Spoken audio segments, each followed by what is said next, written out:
Hi folks, my name is Betsy Sue and this is my story.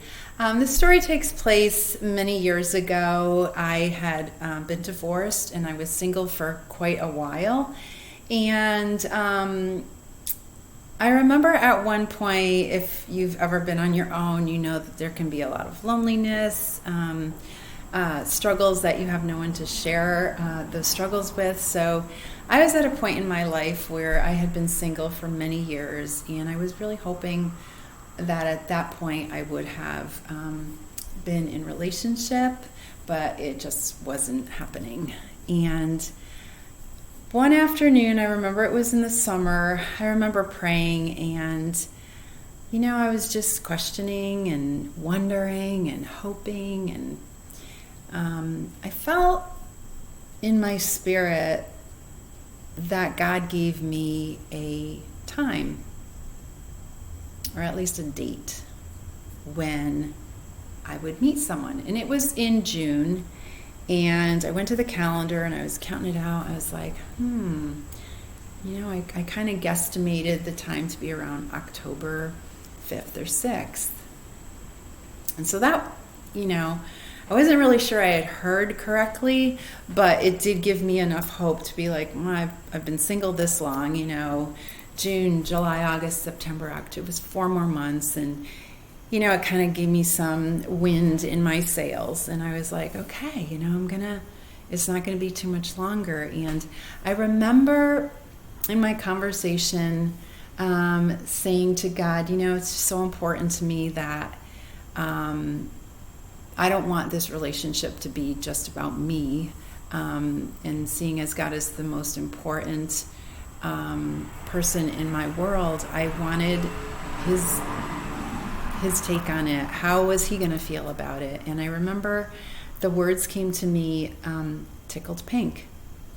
And I don't know anybody under 120 years old that ever uses that expression, and I certainly didn't expect it to hear it in prayer. But I knew what it meant, like over the moon, tickled pink sort of thing. So I was like, that's kind of cool.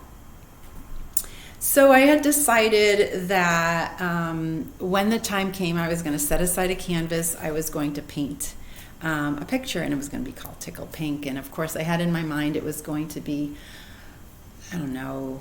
romantic. It was going to be probably flowers and just joy and lots of fun. So as the time grew closer, I was like, it's getting close. It's in October. And then that week came and went, and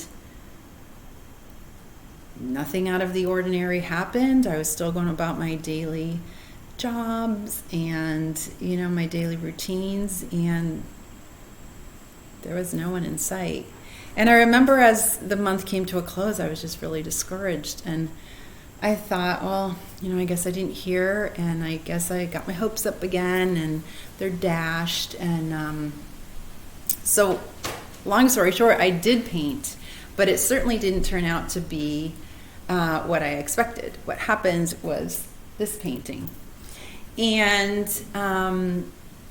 it was pretty freeform, some finger painting, a little bit of pastels. And when I stepped back, I kind of saw this odd figure. I don't know if you can see it in the video, but it's sort of a figure like this, and, sort of crying out. And I thought, well, that certainly describes how I'm feeling right now. I'm kind of crying out and going, what? Like, why? And I thought I heard you, and, I'm just feeling so much pain right now.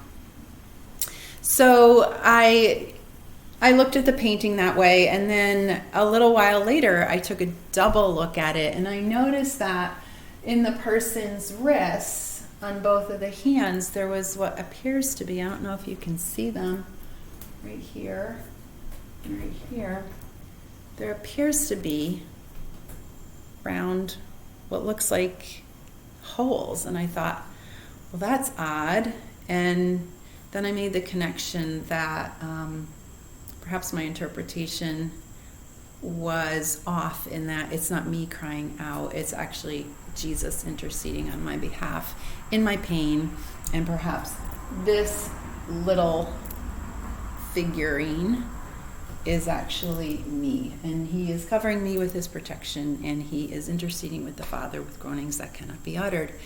So, it definitely wasn't my favorite piece, and it certainly wasn't joyous, and so I put it aside, went about my day, life went on, the weeks passed, the months passed, and then the following summer, I met someone online. And they are now my husband, and his name is Paul. And I met Paul in June online, and we hit it off. We had a lot in common. We really enjoyed each other's company. We were far apart in location. I was in Connecticut, he was in California. But we did decide that things were progressing along, and he said, I definitely want to come out and meet you. So the summer passed, and he did come out and meet me in October, and he actually met me on October 5th, exactly the day that I had heard a year before that I was going to meet someone. It was the next year, but it was the same exact day. So I didn't really share the whole story. I didn't share my picture. I didn't share the tickled pink. I mean, it seemed a bit odd and a bit bizarre, so I didn't share that. But time went on, and our relationship progressed. And as we were moving towards marriage, I had my reservations because of my past experience, and I was struggling with it. So one day, we were on our way to a town in Texas, and it's actually called Green. And I prayed that prayer about the tickled pink. And I was like, that was a while ago, and I kind of thought I heard wrong, and I'm just wondering, could you confirm that you are indeed pleased, you're tickled pink over the relationship, and that would bring me a lot of comfort. So I didn't say anything to Paul, and we're on our way to this town called Green in Texas. And along the way, I'm going to grab my phone here. We stopped at a little village. And there was some little shops, and it was Christmas, and it was beautiful, and we putzed around the stores, and then as we were leaving, I noticed this little small alleyway, and I said, oh, hey, I just want to run down here, and I just want to, I think there's a coffee shop or something, and, I'm still in the back of my mind thinking, well, maybe Paul's going to say tickled pink, or maybe someone in a store is going to use the expression, or, I'm going to get my confirmation and that I'd been praying for. And it was just so far-fetched. Again, like, who uses the expression?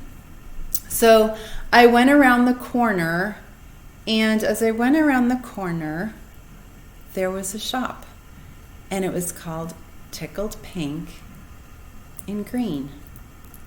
And here's my picture of me in front of that shop.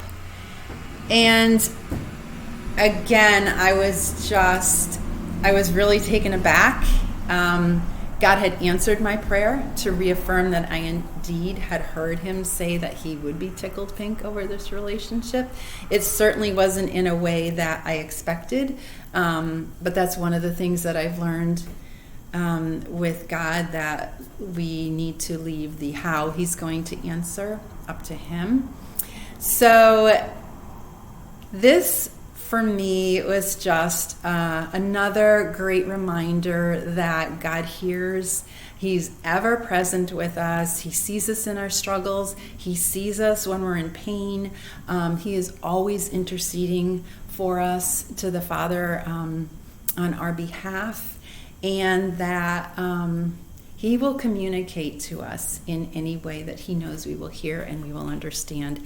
So that's my Tickled Pink story. I hope you've enjoyed it, and I look forward to sharing many more. Thanks for watching.